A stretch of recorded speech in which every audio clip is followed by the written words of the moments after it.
Hi, and welcome back to Ivy English. I'm Karen. And I'm Chris Gorski. Today is January 21st. We're on page 16 in your magazines. And today we're going to talk about somebody who has lots and lots of keys. It's a very interesting description. Yes, we're talking about the key-keeper. We're talking about the guy who has the job of unlocking all the doors in the Sistine Chapel. Now, I don't know how familiar you are with this, but when you hear Sistine Chapel, what do you think of? Well, I think of course, Michelangelo. Yes. Or Michelangelo, depending how you say it, the famous painter in the church in the Vatican City in Rome. I just think of one word that you said. I think of Michelangelo. Yeah. And I have a picture of him lying on his back painting the ceiling of the Sistine Chapel. I must have seen an illustration like that in one of my history books. There are so many associated wonderful topics. We could fill months and months and months of magazines just strictly talking about the city of Rome and all the fun things that go on inside there. And Michelangelo. And Michelangelo, one of those associated topics. One of my favorite things, Michelangelo hated taking baths. When he died, they had to peel the clothes off his body because he was so dirty. That is disgusting. I read that only recently. I didn't know that before. And I thought, as I mentioned in another program, where there is an yin, there is a yang. Where there's a yang, there's a yin. So when you see all this sunny, really impressive stuff, there's always a dark underside. Always. Yeah, his beautiful art was countered with his horrible temper. It was countered with his terrible personal health and hygiene. He was also not terribly kind, but what a genius artist. Who can look at that and say, nah, it's not for me? You can say, I prefer something else. But I dare say there's not a human alive that looks at work by Michelangelo and says, it's all right. We have a real conflict with this kind of stuff. But yeah, it's tough because it's one of those things. Do you throw the baby out with the bathwater, to use a phrase? And that's happened so many times for so many people. If somebody has some incredibly great achievements, expect sooner or later to find out the stuff that is going to turn your stomach. Yeah. And I was just thinking, it just popped in my head. I was just thinking, what were we talking about? Yeah. Okay. There's so many good things to talk about here. That's right. Let's get back to Michelangelo and the Sistine Chapel. So our title again is the Sistine Chapel Key-Keeper. Now, I said that we're going to be talking about somebody with lots and lots of keys. Key here is singular. So you think key-keeper is just one key. Well, there was one key that was especially important, but he had a lot of other keys as well. We're going to find out more about it in the article. Paragraph 1. Of all the buildings situated within Vatican City, few hold as much significance as the Sistine Chapel. It is the Pope's private chapel and the site of papal ceremonies. It also acts as the election headquarters whenever a new pope is being selected. An architect by the name of Giovanni de' Dolci toiled away for 8 years from 1473 to 1481 to have the building for Pope Sixtus IV erected. The structure contains an incredible amount of Renaissance artwork, including frescoes by Michelangelo. Given the significance of such a place, the key to the Sistine Chapel is closely guarded. One man alone bears this immense responsibility, the clavigero, or key-keeper. Gianni Crea is the chief keykeeper of the Vatican Museums and carries the weight of 2,797 keys on his shoulders, well, mostly on his wrist. Before dawn, at 5 a.m. to be precise, Gianni begins his day by going into the bunker, where the keys are kept overnight in wall safes. As he walks the 7 kilometers of his route through the museums, the mass of metal keys dangles and jangles from the giant key rings he carries on his wrist. He unlocks the doors one by one, turning on all the lights along the way. The last door he opens on his journey is a tiny wooden one leading to the Sistine Chapel's inner sanctum.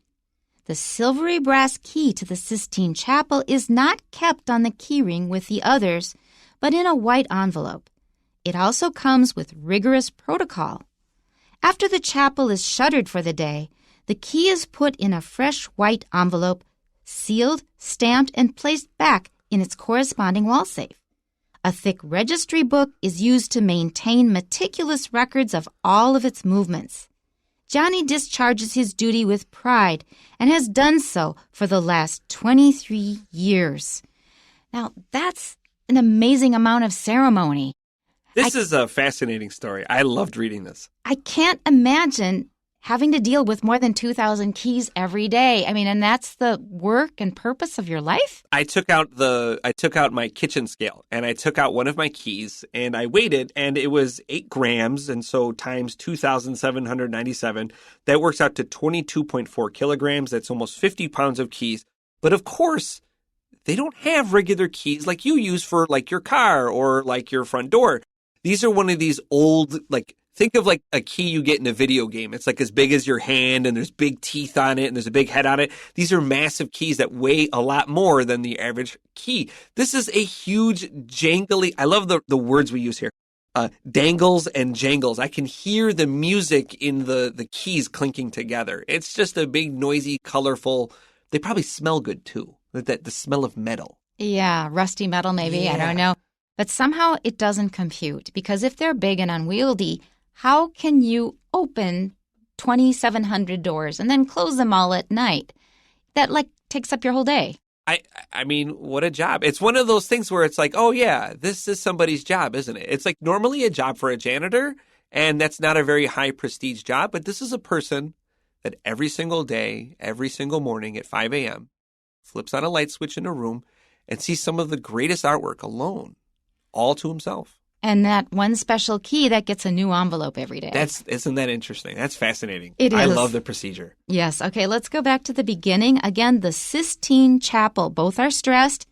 Key-Keeper. This is a compound noun. They are both nouns, key and keeper. So we don't stress keeper. Key-Keeper. The Sistine Chapel Key-Keeper. Our first sentence, of all the buildings situated within Vatican City, few hold as much significance as the Sistine Chapel.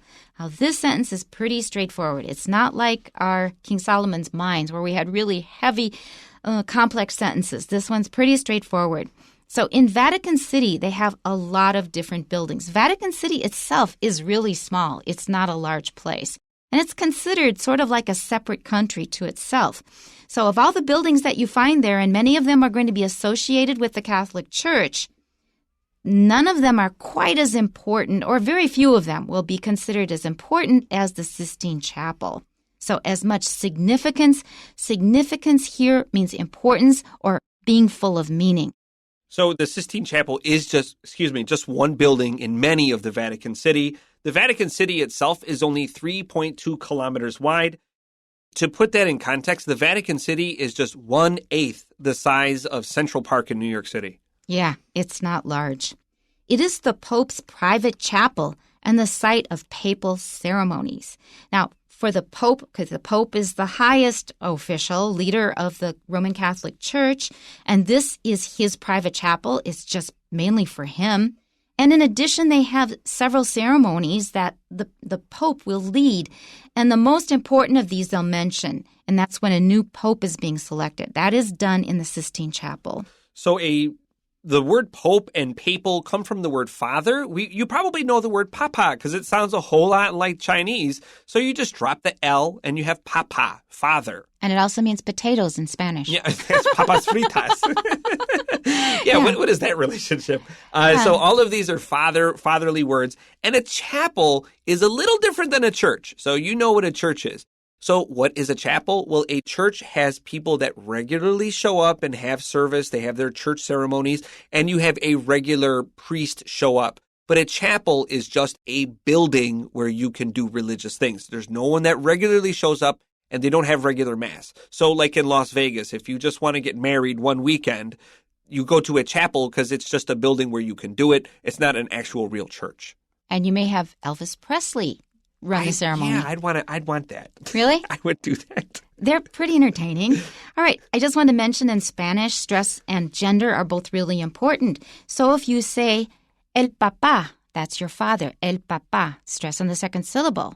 If you change it to la and you change the stress, it's la papa, which is a potato. But if you have el papa, then it becomes the Pope. So in Spanish, if you see PAPA, watch the stress, watch the gender. Were you Roman Catholic growing up? No. I was. We had picture of the Polish popes. I'm Polish and I have Polish ancestry. And we had a picture of John Paul II everywhere. Everywhere. Oh, I can imagine. I can imagine. I grew up Protestant, Lutheran, and we had this view of Roman Catholics that they were just very superstitious. They were into all this, all these rituals and all these icons and stuff. Yeah, I'm attached to, I would agree with that, actually. I am attached to some of those rituals, even though I'm not really like Christian at all in any way. But I'm attached to those rituals, those things that we do at Christmas and Vigilia, the kind of traditional Polish ceremonies surrounding Christmas, especially with a Polish Pope. All right, so next sentence. It also acts as the election headquarters whenever a new pope is being selected. And we learned a lot about that when I was in school. I went to a Lutheran school, so it was a church-supported school. And they told us about that ceremony or the procedure for selecting a pope. And they were saying that they would vote every day on pieces of paper. They would throw them into the fire. And finally, when they agreed, they threw one into the fire that sent up a different color smoke, and people knew they had a new pope. That's right. You just watch this little chimney, and when the white puffs of smoke come out, you got a new pope, and everyone cheers. When the Polish pope died, again, being from a Polish family, let me tell you, it was a sad day when John Paul II died. That was really, my grandmother was so upset. An architect by the name of Giovanni de' Dolci toiled away for 8 years, from 1473 to 1481, to have the building for Pope Sixtus IV erected. So toiled away means to do work, and it means hard work. You don't toil away at something simple. This is something that takes a very long time. Think of digging holes. That's hard work. You toil away at something like that. In fact, toil looks like the word soil, and yeah, they're related. From 1473 to 1481 is kind of during the plague. There's a lot of times where you can't work.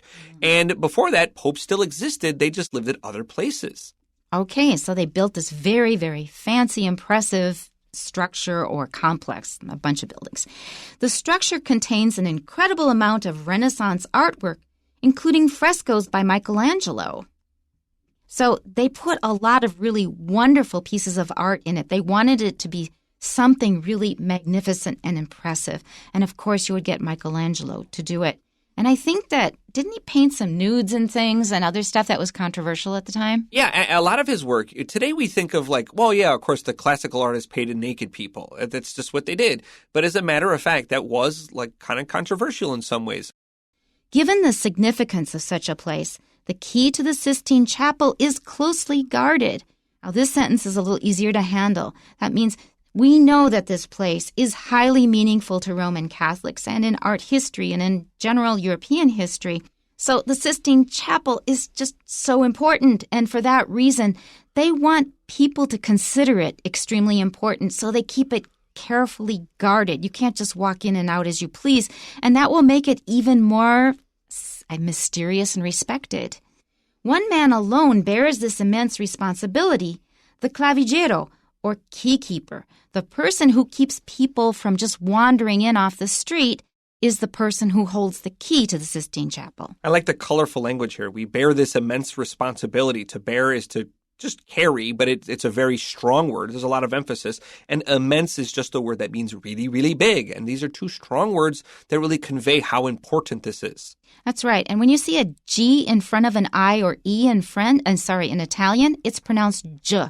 If it's in front of an A or an O or a U, it will be ga or go or gu. But in front of E or I, it will be J. So it's clavigero, key-keeper. The same thing happens with C.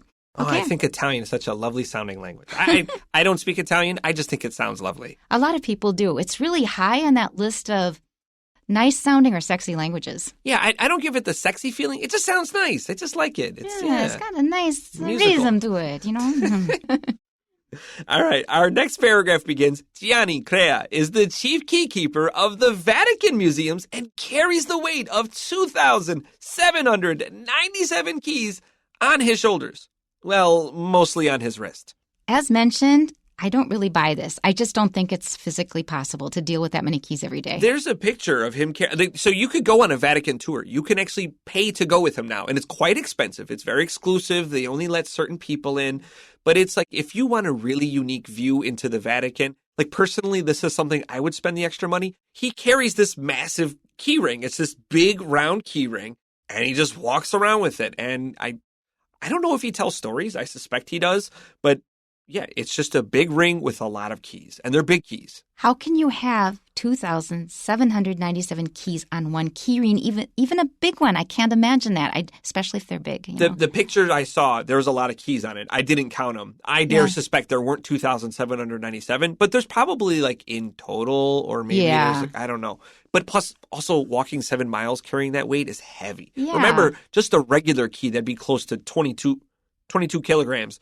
Now, if they're heavier than that, I mean, that's a massive weight to walk around 7 kilometers a day with. And he's doing it in a suit. This is not a backpack. So even if they have several key rings, I still have my doubts, but maybe I'm wrong. Let's continue. Before dawn, at 5 a.m. to be precise, Gianni begins his day by going into the bunker, where the keys are kept overnight in wall safes. What's a bunker? So a bunker is a hole underground that's used for security. Think if you have a bomb drop on a city, you would have important people hide in the bunker. So if it exploded, you're safe because the earth protects you. If you're lucky. Yeah. All right. So they put it in double quotes, bunker. So it's not really the kind of bunker that you use to flee or be safe from a bomb being dropped, but it's this very protected place because they consider this so important and they don't want anybody breaking in and taking their keys. As he walks the 7 kilometers of his route through the museums, the mass of metal keys dangles and jangles from the giant key rings he carries on his wrist. Oh, I agree with Chris. I love the sound of the words because it's sort of like onomatopoeia. They're words that sound like what they're describing. To dangle means something heavy, hanging from a chain or a string or something, and then it will rock back and forth. So it's dangling from a chain. That means it is hanging from a chain and probably going back and forth. Jangle is the sound it makes. It's a jing, jing, jing, jing, jing kind of sound. Our next sentence says he unlocks the doors one by one, turning on all the lights along the way. Okay, that's his job. He'll unlock the door, open it, turn on the lights. I hear that nice snap that old light switches have. I can hear it as I read this. Yep. Our next sentence begins. The last door he opens on his journey is a tiny wooden one leading to the Sistine Chapel's inner sanctum. This is a really interesting idea, this idea of an inner sanctum. So if there is a building that's maybe accessible by the public, they will go through several layers of it, but they usually can't go into the innermost part because that's considered the most holy part or the most powerful part. That's where maybe someone with great power lives or goes or uses, or something important is kept there. Inner sanctum is something that's very, very deep inside something, and it's very carefully protected. And it's important to understand that this is also usually a holy or sacred place. So jails also have inner sanctums, but we don't say that word. They have a special control room that is only one way in and one way out to protect prisoners. But it's not called a sanctum because there's nothing holy about it. It's a jail, but it implies a very secure, special, and unique place with almost holy powers. So we've got a build up here, this door, that door, the next door. We're getting closer. Finally, the very last door is this very highly important inner sanctum. And a tiny wooden door. I can just see it. Yeah, okay.